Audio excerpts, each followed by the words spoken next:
வணக்கம் teachers. Dharmapuri star genius அகாடமியிலேருந்து.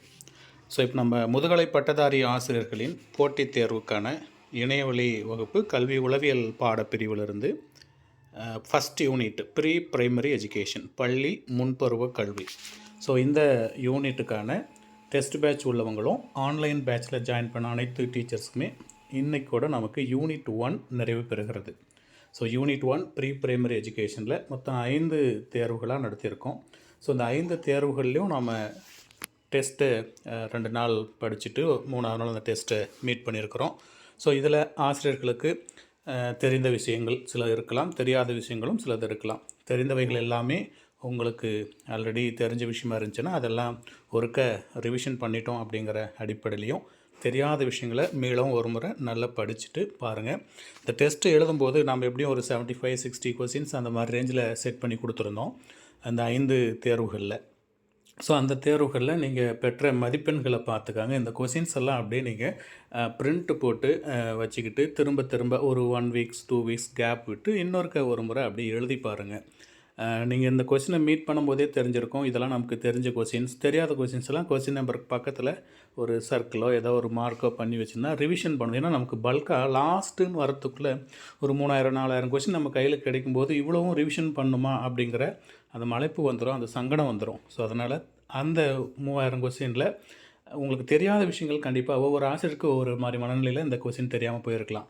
அந்த மாதிரியான வினாக்களை மட்டும் நீங்கள் சர்க்கிள் பண்ணி வச்சுட்டிங்கன்னா மீண்டும் ஒரு முறை ரிவிஷன் பண்ணும்போது, இப்போ 75 கொஸ்டினில் 75மே நம்ம ரிவிஷன் பண்ணணும்னு அவசியம் கிடையாதுங்க. இதில் 100% உங்கள் மைண்டில் இது கரெக்டு, இனிமேல் இது தப்பு நடக்காதுங்கிற கொஸ்டின்ஸ் சிலது இருக்கும்.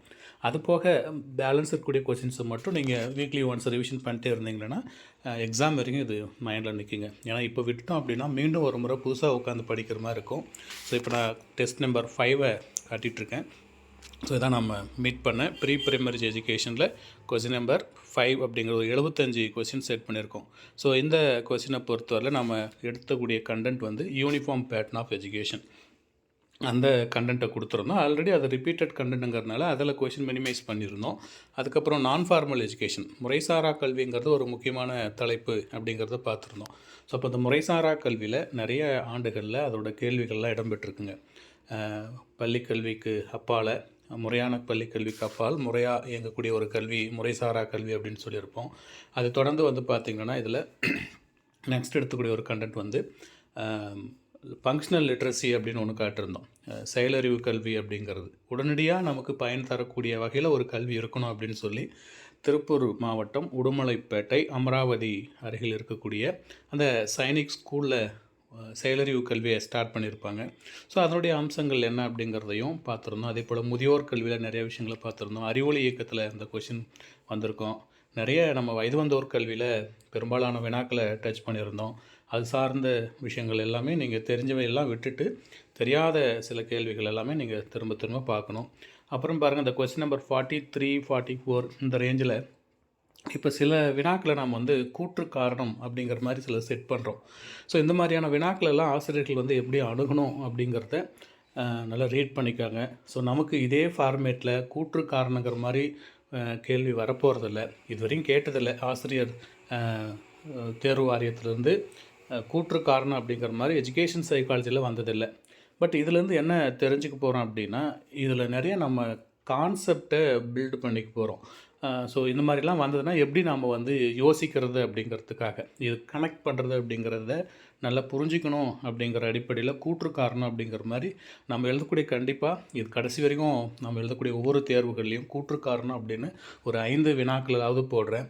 ஏன்னா இப்போ நம்ம இன்னும் ஒரு 70-75 எக்ஸாமை மீட் பண்ண போகிறோம். அந்த 70-75 எக்ஸாம்லேயுமே கூற்று காரண கேள்விகளை நல்லா எப்படி அனலைஸ் பண்ணணும், அதை எப்படி பகுக்கணும், எந்த மாதிரி ஸ்டைலில் அந்த மாதிரி கேள்விகள்லாம் நம்ம மீட் பண்ண போகிறோம். சப்ஜெக்டில் மேபி சான்ஸ் இருக்கும் கூற்று காரணம் கேட்குறதுக்கு.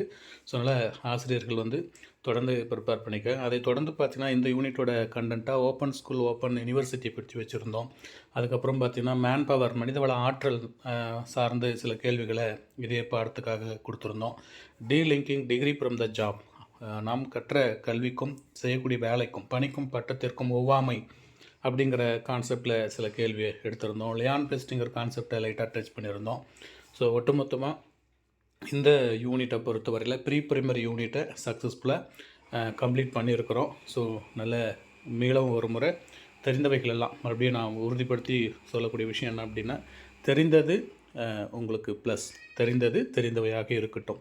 தெரியாத விஷயங்களை தெரிந்துக்க முயற்சி பண்ணணும்.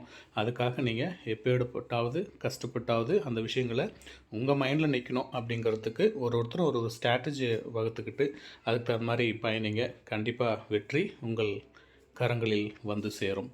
ஸ்டார் ஜீனியஸ் அகாடமி வாழ்த்துக்கிறது. Thank you teachers.